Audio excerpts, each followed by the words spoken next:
করতে হবে সেই বলে এবং আগামী দিনে আমি বর্তমান সরকারের কাছে আকুল আবেদন রাখবো যে দেশে ঐক্যবদ্ধতা সৃষ্টি করেন, আমাদের মূল চেতনা স্বাধীনতার চেতনাকে সবার মধ্যে উদ্বুদ্ধ করে এবং এই অভ্যুত্থানের যে স্পিরিট সেটাকে কাজে লাগিয়ে কাউকে দমনের উদ্দেশ্য নয়, দেশকে এগিয়ে নেওয়ার উদ্দেশ্যে ঐক্যবদ্ধ দেশ সৃষ্টি করার কোনো বিভাজন সৃষ্টি না করে এগিয়ে যাওয়ার জন্য কাজ করবেন সে প্রত্যাশা করি।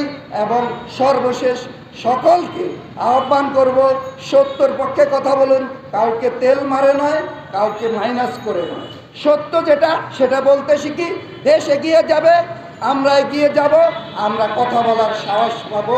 এই স্বাধীনতাটুকু আমরা চাই। আজকের এই স্বাধীনতা দিবসে একমাত্র প্রত্যাশা আমি স্বাধীনভাবে কথা বলতে চাই। আল্লাহ হাফেজ, সবাই ভালো থাকবেন। ধন্যবাদ জুলফিকার আলী ভুট্টো ভাই। এখন সংক্ষেপে এক মিনিটের কথা বলবেন।